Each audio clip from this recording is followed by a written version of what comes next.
Hello everyone, welcome back to our channel and today we are going to continue exercise 8.1 question 2.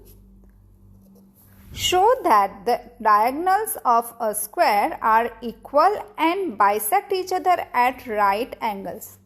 अच्छा देखो इस question में हमारे पास एक ही चीज़ है कि जो डायोग्राम है वो स्क्वायर है। अच्छा वो स्क्वायर है उससे हमें क्या क्या मिलेगा। स्क्वायर है तो चारों साइड इक्वल लेंथ होगी, राइट।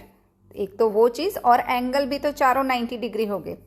इतना ही हमारे पास है पर वो काफ़ी है। ओके सो पहले तो हम एक स्क्वायर ड्रॉ कर लेते हैं।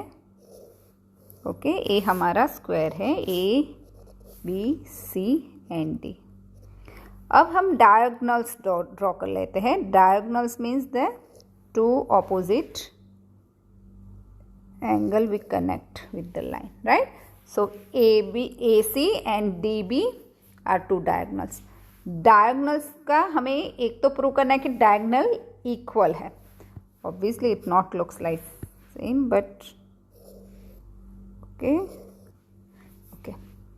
एक तो diagonals को equal प्रूव करना है, दूसरा bisect कर रहे हैं मतलब जहाँ से ये एक दूसरे को intersect कर रहे हैं, एक दूसरे को कट कर रहे हैं, वहाँ से each diagonal divide in a two equal part and a bisect means cut in a two equal part and जो a angle form हो रहे हैं ना यहाँ पे चारों के चारों एंगल 90 डिग्री होंगे।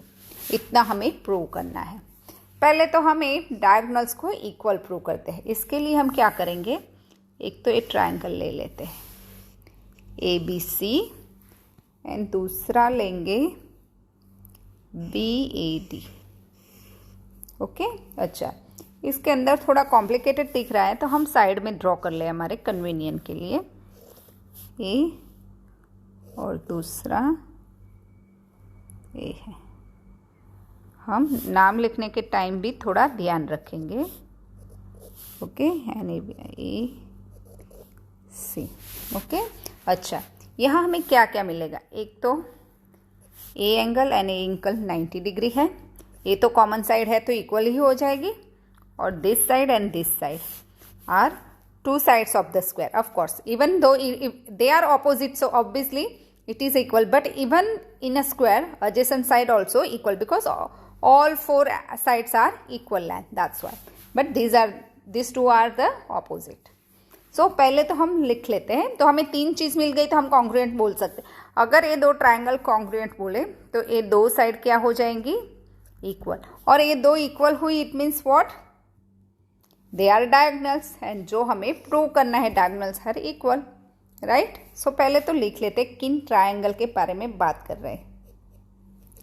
इन ट्रायंगल डी, मैं ये ऑर्डर ध्यान रखती हूँ, DAB and triangle CBA। Okay क्योंकि मुझे A एंड B को इक्वल एंगल बताना है तो उन दोनों को मिडल में रखा है। D से C एंड B से A कॉन्ग्रुएंट करस्पॉन्डिंग करेंगे।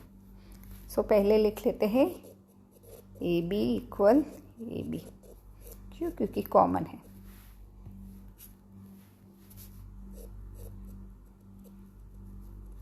कॉमन। ओके अभी लिखेंगे angle A equal angle B equal 90 degree.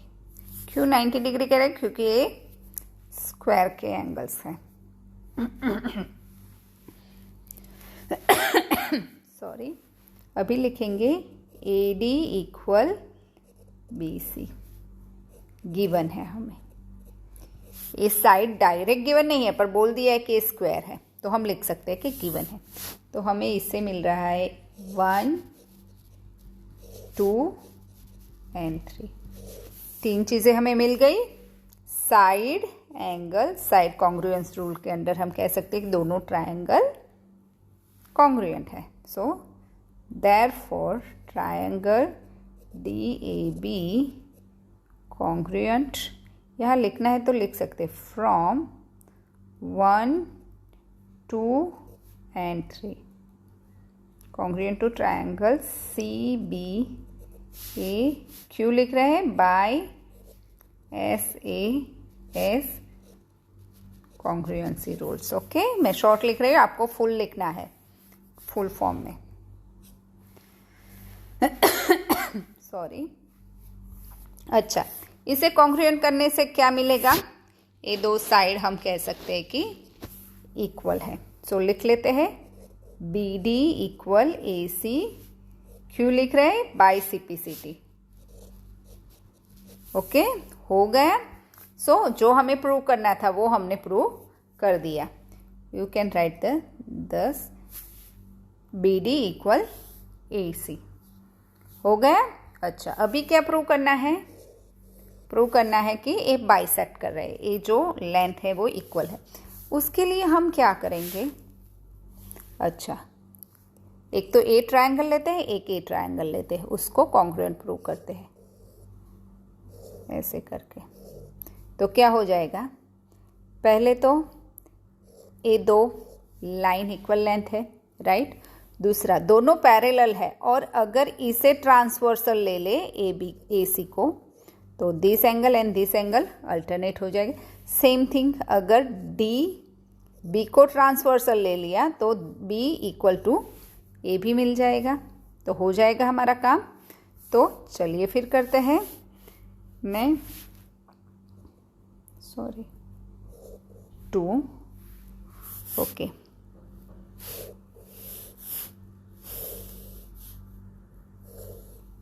ये मिड पॉइंट को हम नाम दे देते हैं O, D, C, B, E। ये दो ट्रायंगल को प्रूव करेंगे कॉन्ग्रुएंट। ओके, सो हमें पहले तो क्या ढूंढ रहे हैं, ए लिख लेते हैं। क्या प्रूव करना है हमें? नॉर्मली मैं नहीं लिखती हूँ, देखो यहाँ पे नहीं लिखा है, पर ये जो क्वेश्चन ऊपर चला गया ना, तो हमारा थोड़ा ध्यान रहे कि हम क्या प्रूव करें। अच्छा, एग्जाम के टाइम लिखना ज़रूरी है। सो हम प्रूव कर रहे हैं AO equal BO and DO equal AO equal CO करना है, BO नहीं, और DO इक्वल BO। ओके, वो प्रूव करना है। अभी हमने देखा कि हम क्या क्या करेंगे। पहले तो ये दो साइड को इक्वल दिखाएंगे, this angle and this angle, this angle and this angle. Okay, चलो फिर लिख लेते हैं। 3 चीज़ें मिल जाएंगी हमें, तो हम बोल देंगे कि ये कॉन्ग्रुएंट ट्रायंगल है दोनों। तो फिर हो जाएंगे this side equal to this one, जो हमें चाहिए। Same thing here, this one equal to this one, right.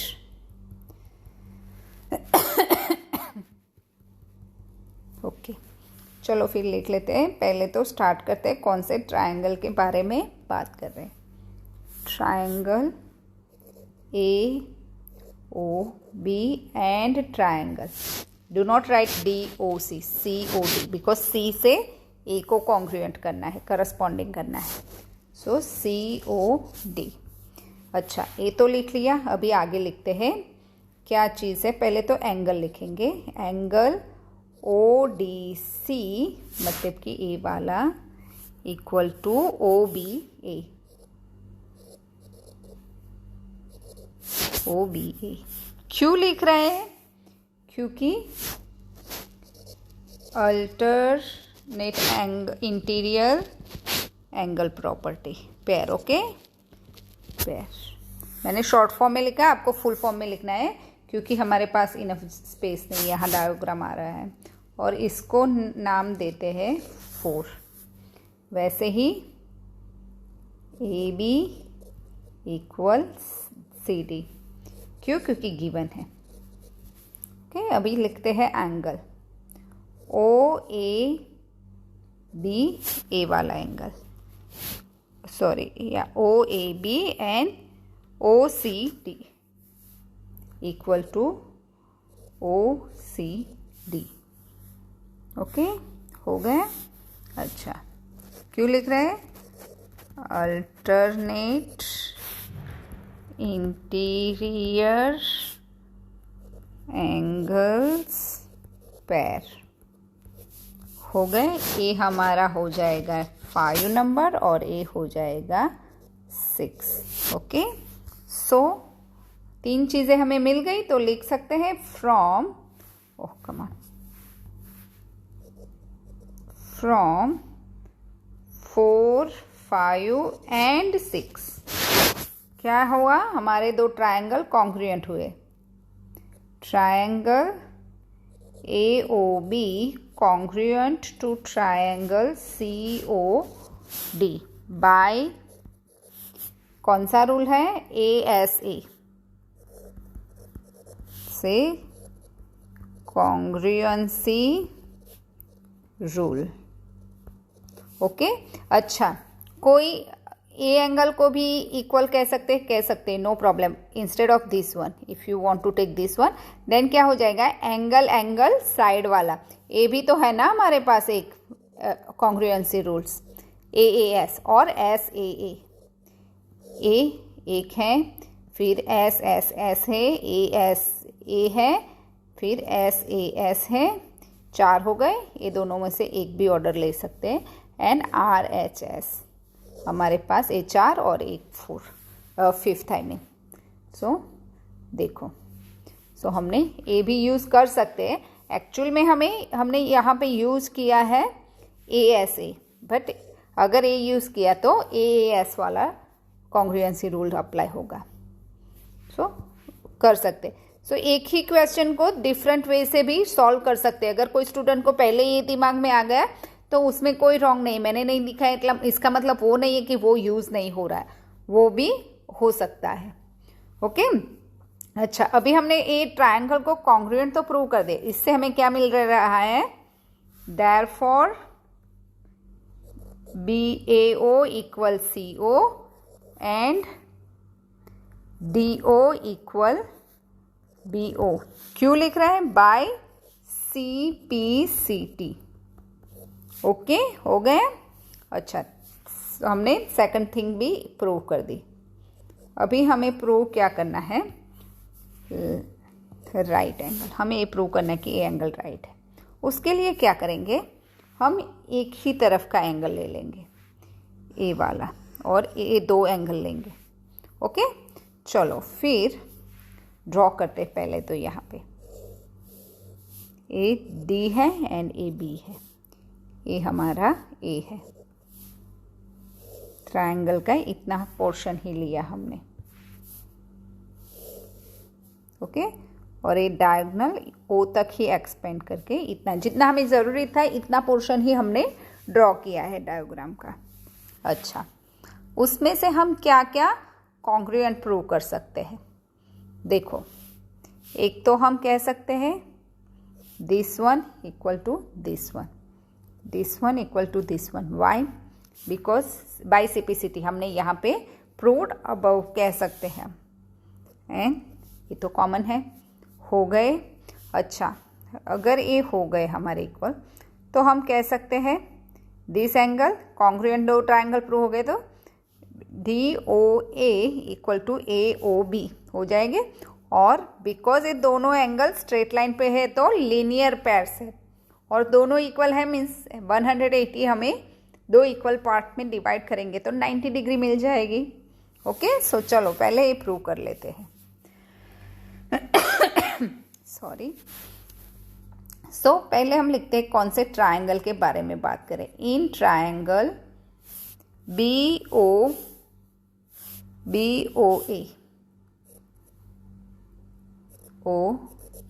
And triangle, अच्छा, सो बी को हम करस्पॉन्डिंग करेंगे D। सो O तो मिडल में, O से O ही करस्पॉन्डिंग होगा, और A से A होगा।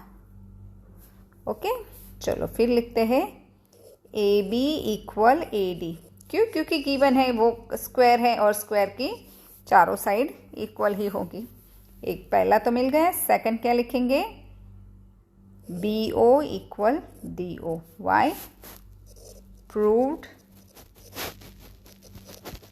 अबव। ओके, हमने यहाँ पे प्रूव किया हुआ है। और लास्ट चीज क्या करेंगे, AO इक्वल AO, क्योंकि कॉमन है। हो गए, हमें लिख लेते हैं हमें ए। अब तक हमने क्या लिया था, 4, 5, 6 लिया था, अभी 7, 8 एंड 9। ओके, सो लिख लेते हैं यहाँ पे from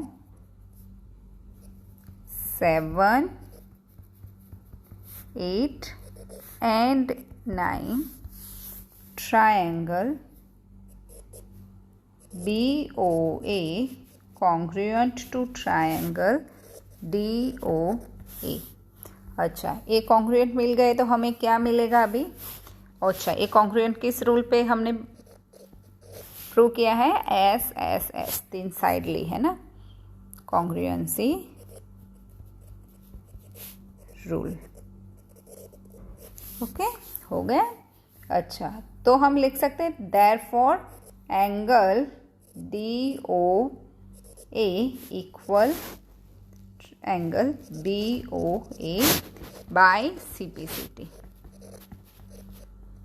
corresponding angle of the congruent triangle is equal. अच्छा, ये हो गए। Also DOA plus angle BOA equal to 180। क्यों लिख रहे हैं? क्योंकि ये दोनों स्ट्रेट लाइन पे है, मीन्स लीनियर पेयर बन रहे हैं, लीनियर पेयर। अच्छा, ये है, उसको नाम दे देते हैं 10। So from 10 DOA plus DOA। Okay, ये दो एंगल को एक ही एंगल का नाम रिपीटेड दिया क्योंकि दोनों इक्वल है। हमें यहाँ 10 में हमने प्रूव किया था कि दोनों इक्वल है, 180। सो DOA प्लस DOA को मैं लिख सकती हूँ 2DOA, right, equal to 180। So DOA equal to 180 divide by 2। क्योंकि ये 2 को हमने मूव किया right hand side. So DOA equal to 90 degree. Okay, ये हमारा हो जाएगा 11। सो फ्रॉम 10 एंड 11, 10 हमारा कह रहा है कि DOA equal BOA and DOA अगर 90 डिग्री है तो BOA भी तो 90 डिग्री हो गया अभी इतना अब तक। अच्छा, ये दो एंगल तो हमने 90 डिग्री प्रूव कर दिए, बट बाकी बचे ये दो एंगल का क्या? अच्छा, अगर A 90 डिग्री है तो A तो उसका ऑपोजिट हुआ, तो vertically opposite are equal. So 90 90 and this is 90, means this is also 90 degree vertically opposite angle. So लिख लेते हैं हम। अच्छा, ये हमने प्रूव किया 90 डिग्री है, नाम क्या है? AOB। वैसे ही DOA। सो हमें सॉरी, ये दो एंगल बचे उसे भी बताना है, तो लिखेंगे BOA equal angle BOA equal COD। क्यों? क्योंकि वर्टिकली ऑपोजिट। ओके, फुल लिखना, मैंने शॉर्ट लिखा है, बट हमें पता है कि BOA कितना है? 90 डिग्री। सो COD ऑल्सो 90 डिग्री। अच्छा, अभी लिखेंगे DOA इक्वल टू COB। क्यों लिख रहे हैं? वो वर्टिकली ऑपोजिट एंगल्स है।